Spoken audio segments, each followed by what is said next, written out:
Did you know you can request one free pension forecast each year? Well, now you do. Hey everyone, and welcome to The Savvy Squaddy. In this video, I will be explaining how to request your annual free pension forecast from VeteransUK, and I'll decipher the whole thing for you. There are a few different ways you can go about applying for one. The old-fashioned way is to fill out AFPS Form 12 and send it via post to VeteransUK, the address of which can be found on the bottom of the form. If you're no longer serving and would like a forecast of your preserved or deferred pension, then fill out AFPS Form 14. These can be found on the Gov website. However, there is a better way, a more modern way, a digital way. The caveat being though, you need access to ModNet. You can see on the Gov website there is a link to the AFPS Form 12 on DefNet. If you try to open this on any device other than a ModNet one, then you will be greeted with this screen. Now, I can't show you the process, but I would highly recommend going via this option over the physical pen and paper route. It takes about 10 minutes to complete the form, send it off using your ModNet email address, and a week or two later the forecast will be sent back to that address. Also, if you happen to be in scope for the 2015 remedy, then this pension forecast will contain the legacy benefits. Those affected will receive a Remedial Service Statement, or RSS, by the 1st of April 2025.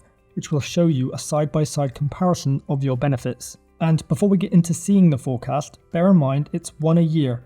So let's go through what you get. Page 1 and 2 are just the cover letter, which provides some important information about the forecast. Key points are that it's hard to predict future pension increases, and so the results could be different when you come to retire, which then means if you take on any financial responsibilities due to this forecast, you do so at your own risk. Then page 3 is where the numbers are at. Yours may look a bit different to mine. Perhaps you have a pension sharing order, or have paid added pension over the years, joined after 2015 and so don't have time on the 05 scheme, and so on. I'm unable to cater for everyone, but the main points I'm going to go through would be applicable to most. So, starting from the top, there is the Armed Forces Pension Scheme 2015 table, split into 3 different categories: EDP lump sum, EDP income, and deferred pension. I have a whole dedicated video on the Early Departure Payment, or EDP, which I will link below. Give it a watch as I won't be going into detail here. I also have a detailed video on the AFPS 15, which you should also check out. So, if I serve 24 years, then when I leave at 43 years old, I will be paid a tax-free lump sum of £41,232 upon discharge, and I can do what I want with that money. But wait, there's more. The EDP income that I will receive under the AFPS 15 is £6,697 per year, which is £558 per month. This income is taxable, so the amounts will be less if I take further employment when I leave and earn above the tax-free allowance, which is likely to happen. This EDP income will be paid up until state pension age, which for me at the moment is 68 years old. Over that 25-year period, I would have earned £167,448 in EDP income. It stops at state pension age because that is when the AFPS 15 pension kicks in. Early departure payment is not the pension. It is a benefit unique to the armed forces, which is there to compensate for the fact many of us will be unable to serve until normal pension age, which is 60 for the 15 scheme. However, it is also a retention tool, because if you do not meet the criteria, you do not receive it. For the 15 scheme, EDP eligibility criteria is 20 years of service and the age 40 or over when leaving the forces. If I choose to leave at my 16-year point, then I miss out on over £200,000 in EDP benefit. This is an aspect you should absolutely consider if you're thinking about slamming your tabs in early. Then the last bit of this table is my deferred pension, which will come into payment at state pension age. But remember, it's not automatic. You must claim your pension 6 months prior to becoming payable. So, from state pension age onwards, I would receive an annual pension from the AFPS 15 of £18,325, which is £1,527 per month before tax. This will be paid to me for the rest of my life. Don't forget, you'll also be entitled to the state pension at this point too, which at the moment is around an extra 11k a year, although who knows what that will look like in 40 years' time.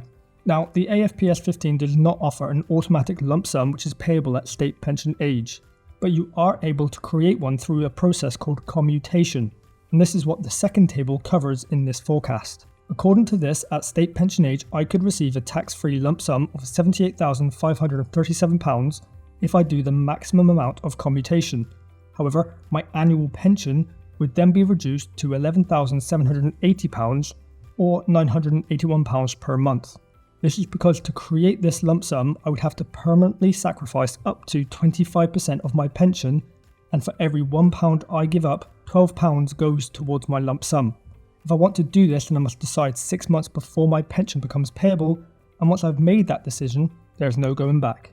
Just remember that all the numbers you see here are in today's money, as it's difficult to predict future CPI increases.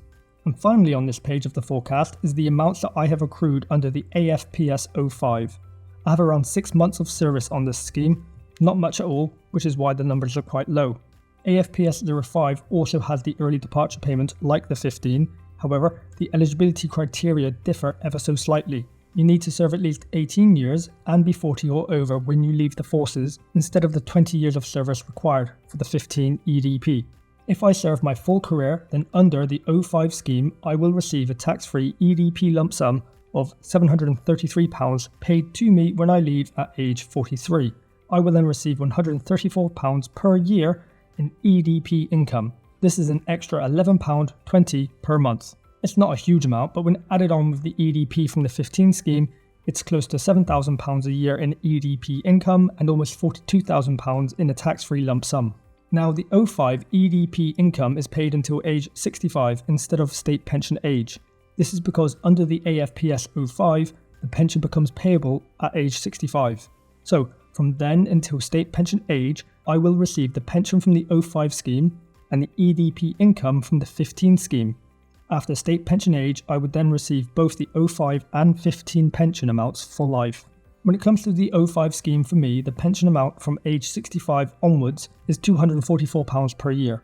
But again, there is another difference between the 05 and the 15. The AFPS 05 offers an automatic tax-free lump sum payable when the pension starts at age 65, and for me, according to this forecast, it sits at £733. Remember, the pension must be claimed around 6 months before it becomes payable. There's a lot of info there, and it might be hard to visualise it. So here is a quick summary of what I can expect when I leave the forces according to this forecast. So, when I leave at age 43, I will receive a total tax-free EDP lump sum of £41,965. That is the 05 and 15 ones added together. I will also receive EDP income totaling £6,831 per year. This will continue to age 55, where it then increases a little. It doesn't really mention this in the forecast, but the EDP income under the 05 scheme increases to 75% of the 05 deferred pension amount at age 55. So from 55 to 65, I will still receive EDP income, but the yearly amount has increased to £6,880. Then, a few months before I turn 65, I claim my 05 pension. The EDP income stops and the pension I have accrued from that scheme takes over. This will now give me a total annual income of £6,941 until state pension age. This income is made up of the 05 pension and the 15 EDP. And alongside the 05 pension scheme becoming payable at age 65, I will also receive a tax-free lump sum of £733.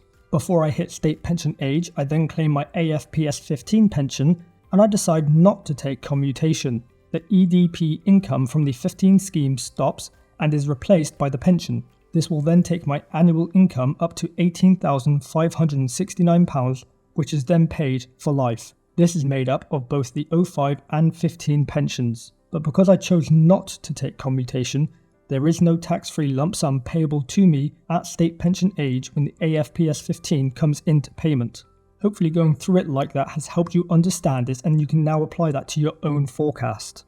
Just remember, this is not perfect and the amounts shown are in today's numbers. As the pensions increase with CPI, the amount you will receive will be greater than what is shown, which is why it's important not to make any financial decisions based on these projections. If you want a bit more control over the forecast, then try the Armed Forces Pension Calculator. I will link it below, and I have a video on it too, which will help. This gives you more flexibility with promotion rates and also has a handy slider on it so you can see the amounts due should you leave early. When I use the calculator, my total annual income from state pension age onwards is around £21,000. But perhaps I'm being overly ambitious with my promotion rate prospects, or perhaps this forecast is being a bit conservative. My point being, results will vary between the two mechanisms. The final page of the forecast contains some more information about certain aspects of it. A lesser known point which is covered here is the fact that the EDP income will remain in payment even if you decide to claim your pension early at age 55. And that's it. That is my Armed Forces Pension Scheme benefits forecast. I would highly recommend getting one for yourself. It doesn't take long to submit and you are entitled to a free one every 12 months.